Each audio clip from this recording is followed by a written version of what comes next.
All right, good afternoon, or good evening, or good morning, whatever time it is when you're watching this video. We're through week one, which is great. I hope you guys had a great week one. I hope you had a wonderful Labor Day, and we're moving on here, continuing some of the themes that we began in the first week. So before I kind of get to those themes and a little bit of a recap, I wanted to look at a number of kind of just class points, logistical points.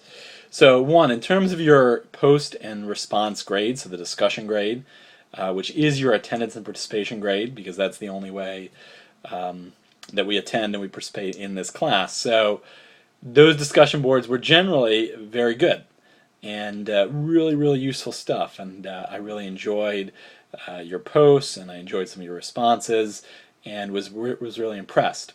Just so that you know, just to kind of reemphasize, to get full credit, you need to submit at least 4 times per week. And those submissions should be decent substantive submissions, not simply a 1-sentence reply or a 1-sentence post. So for a submission to really count, to fully count, it needs to be 5 to 7 sentences long. And if you submit 4 of those submissions per week, 5 to 7 sentences long, you'll be good. Of those submissions, one of those has to be a post, an original post, based upon your response to one of the prompts. One of the posts has to be a response to your classmate, or if I've written you something to me. 2 of the other responses, 2 of the other submissions could either be original posts or they could be responses, whichever one you want to do. And if you do that, you're good. You'll get full credit. Your grades for attendance participation are up on NU Learn on the grades section. Those will change as the course progresses. Certainly, there's no reason to be alarmed or concerned if you're really low at this point, and there's no reason to be alarmed or concerned, or to be complacent, I should say, if you're really high. Those grades can fluctuate dramatically. So just make sure that you're continuing to be a part of the course via the discussion boards. I also have submitted, and it's on NU Learn, it's on the homepage, Posts of the Week. So this is exciting. It's not necessarily the best posts, but they are posts that bring out kind of important issues or important themes that I thought that it was worthwhile to emphasize in this first week. So check that out, Posts of the Week. It could be yours. And if it's not yours this week, it could certainly be yours the week after. I want to say a word about my response to your posts. I will try to respond to every single one of your posts. I can't necessarily guarantee that I'll do that, but I'll certainly try. But if you want a response, and if you definitely want a response, I would say get your post in by Friday night, by midnight, so I can certainly have the weekend to work with them. If you get your posts in on the weekend, I'll try to look at them, but as we move towards Sunday, it would just be harder to get to all of them.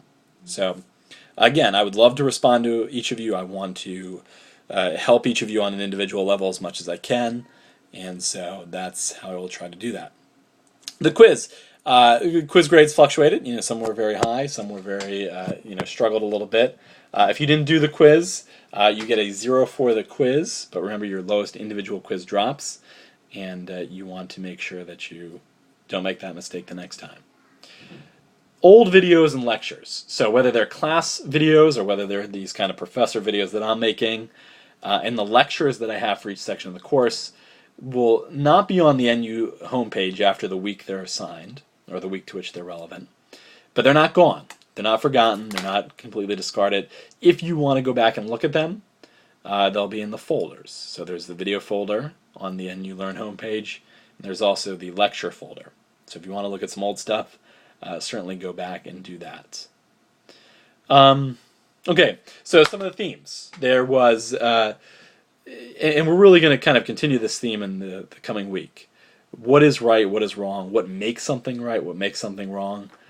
These are huge questions of ethics. And your generation, and maybe contemporary Western civilization as a whole, tends to think, the gut reaction of people tends to be that, well, right and wrong is just a matter of opinion. My opinion is just as good as any other. And, there was one really interesting post where the student said, I don't want to allow anybody to influence me. Once I make my decision, that's it. It's my decision. And I think there is that is worthwhile to think about, because the question then becomes, are you essentially saying that you are, in some form or another, a kind of moral God? What I say is right, and it's right simply because I say it. The whole point of morality, the whole point of ethics, is to certainly examine what is right, what is wrong, why people think certain things are right, why people think certain things are wrong. And that requires discussions with others. That requires thinking about what other great philosophers and ethicists have wrote.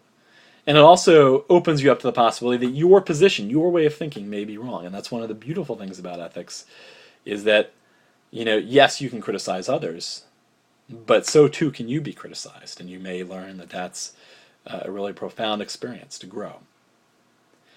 In terms of the response to the surveys, generally the class avoided extremes. There weren't many, if any, people that put 90 to 100%, that's how much time they should spend on themselves. And there were very few, if any, people that put, I should spend all my time, or 90% of my time on others. And this, again, is a central theme of the course. This is really what we want to focus on. How much time should I spend on myself versus others? And your responses tended to be 25% to 75% within that range. So lots of variation, but avoiding the extremes. And one of the really kind of interesting reoccurring themes in that survey was that, well, I should spend some time on myself. And then the question becomes why? Some of you gave practical reasons. You essentially said, well, if I don't spend time on myself, I won't be rested, I won't be rejuvenated, and I can't enjoy life, and I can't help others, and I can't be productive. So a very kind of practical answer. Another way of answering that question is to say something like, look, it is right. Each one of us is a dignified, worthwhile, valuable human being, and that each person should spend some time on themselves, developing themselves, discovering themselves, treasuring themselves. And so that's the other one. It's more of a principle. It's right even if there were no practical benefits. And if we return to the practical benefits, an interesting question is, do you spend time on yourself? Do you rest or recuperate or spend time meditating or praying or just doing what you enjoy? Ultimately because you think, look, that's going to help me to help others. And in that case, the interesting question is, are you really doing it for you, or are you really doing it for others? And this brings us to week 2. So the content matter. We will be reading John Mazzoni chapter 1, and we'll be watching a video entitled You're Not Special. So the You're Not Special video is all about the idea of how do we look at ourselves? How do we view ourselves? Do we view ourselves, and particularly the younger generation, as the center of the universe? Does the world revolve around me? Is that how I think? Is that how I approach life?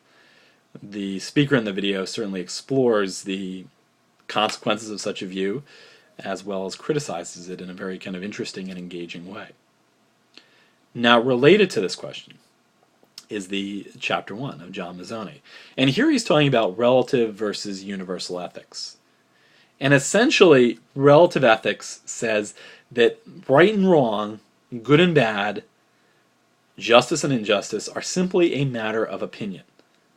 Now, it can be a culture's opinion, so that would be a kind of a cultural relativism, or there could also be individual. You think it's just everybody's individual opinion is what makes something right or wrong. Nobody's more right than another, and everybody's opinion is equal. That's one view. Another view is what we call moral universalism, and this is the idea that right and wrong, there are certain codes, there are certain principles, there are certain values that everyone should follow regardless of your opinion. And if you're a moral universalist, you can admit that, look, some people's opinions are wrong. Some people simply think that something is right and it's not. Some people think something's wrong and it's not. And you might think, wow, this is very judgmental, this is awful, this is terrible, who am I to judge? But it also means that you yourself have to examine your own opinions, because they could be wrong as well. There's another kind of more rigid form of moral universalism, which is moral absolutism, and that's there's no leeway, there's no discussion, there's just one simple, single, very strict way to do things, and anything else is completely off base. So that's what we're going to be exploring, generally moral relativism versus moral universalism. And connected with this is the living ethics that you're to do. And here you're to act in a very selfish and egotistic way. You know, essentially make the day, make the weekend about you. You act like a prima donna, act like a diva, act like a king, you know, whatever way you want to think about it. And here, you know, we're going to kind of test out this thesis. Are people simply going to say, well, in your opinion, if that's how you want to act, that's the way to go. You know, it's all totally up to you. Everybody's equal. You know, no opinion is better than anybody else's. Or are they going to say, look, the way you're acting is wrong. You should not be acting like this. And as you act like this, that's an interesting question to ask yourself. Maybe you don't normally act like this, and a lot of you are probably going to say, well, look, it's just not me. It's not how I do things. But the deeper question is it wrong to act like this? If you were to act like this continuously, would you be in error? Would you be considered a bad person? I think yes, that you would be. You'd be really egotistical. But that's something that you're going to explore, and we're going to have discussion boards about it, and certainly we'll talk about it. So, welcome to week 2, where we really get more specifically into this idea of egotism, and we really explore this idea of relative ethics. Everything is just opinion, versus universal ethics, where there are certain principles, goals, and values that everyone should follow. Not to say that everybody does follow. Some people are bad. Some cultures are bad. But it is to say that these things should be followed. And I welcome any discussion, any questions, any comments.